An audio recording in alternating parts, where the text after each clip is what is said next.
Alright, so growing up in this nerd culture, at least back in my day, fortunately I'm seeing that change a lot now, but back in my day there wasn't a whole bunch of like dope black characters. It wasn't a bunch of dope characters that looked like me. I mean, it was, but it was a short list. And over time, we had like a lot more fly ass characters come more to the forefront, become more visible. And I realized we had a few more that didn't exactly look like us, but they definitely fit that mold. So I want to talk about a few of those here just because it's like some shit that I kind of remembered. And I'm not gonna get all super serious. I know race can be a serious topic, but that's another video. It's enough angry, outrage shit on the internet for me not to add to all of that. So I just want to get a couple things out the way. I'm black, and I'm gonna take all the liberties with my blackness I want to. Like, it's cool if y'all feel some type of way, y'all gotta be super straight faced about it, but I'm not gonna be. It ain't that deep. And since you motherfuckers won't let us have Ariel for like one fucking movie, then I'ma have my own little list of characters, and y'all can have y'all. So these are the black characters that's not really black, but they black though. I'm a YouTube nigga now, right? Peep game. Now, say what you want about people that make assumptions, but in this case, I think it's safe to assume that this first entry, your boy Frylock, is black. From the show Aqua Teen Hunger Force on Adult Swim, Frylock is an anthropomorphic box of fries from who knows where. Look, he lives in a house in the hood, not because he black, just because him and his roommates let's say are financially challenged. Now he lives in this house with Master Shake and Meat Wide, and they're supposed to be some type of like superhero detective crime fighting like service team type thing. Really though, the show is just them getting into all types of like crazy fucked up shit. Of all the points that you can make here that you can say are obvious, let's just talk about the fact that the characters within his own household that he spends every day with assume the same thing we assumed and didn't know any different. Come on, dog. You're into this? You're black. You sound black. Where are you from? Come on. I rest my case. Now, this next one is pretty obvious, and it's probably the first thing that popped up in your head when you heard the title of the video. Piccolo from Dragon Ball Z. Duh. Now, we accepted him a long time ago, and while a case can be made for the entire Saiyan race being an allegory for the black race, that's a whole nother video that I don't think y'all ready for, and I might not be either.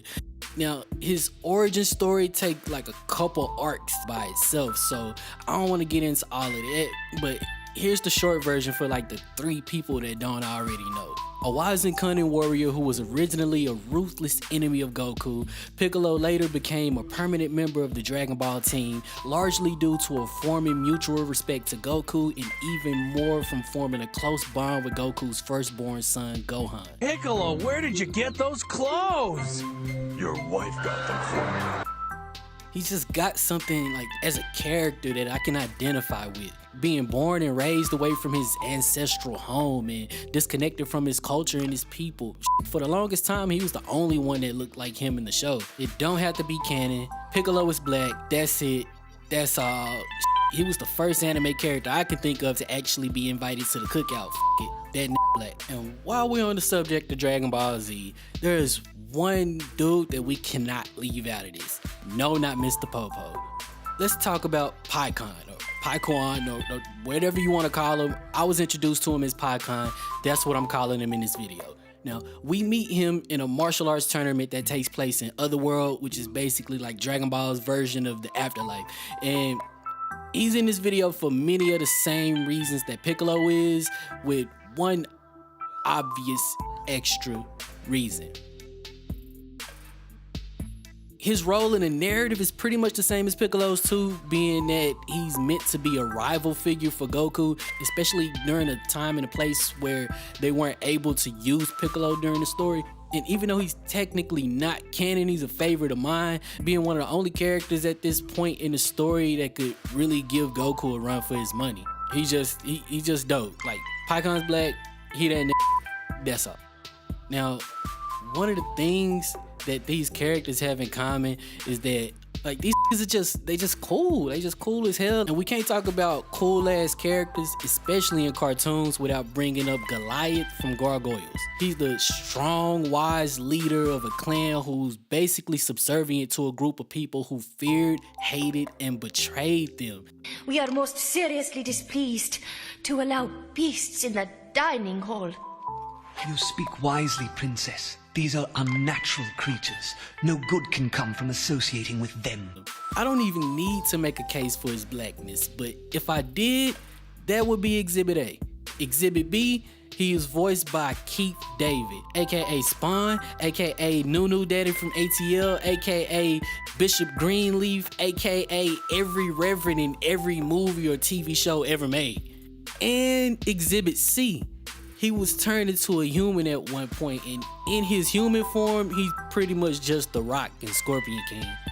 Once again, I rest my case. Now this last one is kind of more of an honorable mention. He's probably the one that we know the least about when you think about it, but he just fits so perfectly into the subject of this video. Y'all remember that RoboCop on Futurama, like with the Isaac Hayes voice? Yeah, I didn't even know his name until I started making this video, but it's Earl, like U-R-L, like, yeah. I don't even have nothing to say about him. It's just like, I think it's dope that they included him with that whole like, Oh yeah. type voice, like the whole blaxploitation buddy cop thing is kind of dope. Anyway, that's all I got off the top of my head. I would have added Laser Wolf to the whole thing, but I'm not super familiar with the show, so like I just left them alone. So what y'all think? I know it's gotta be a bunch I left out. Drop a comment, add to the list. Who did I forget? Now, since this is YouTube, I might get sued or shot or some shit if I don't ask you to like and subscribe and all that good shit. So like, comment, subscribe and all that. Share this video, man. Like, start a conversation. I appreciate y'all. I'm out.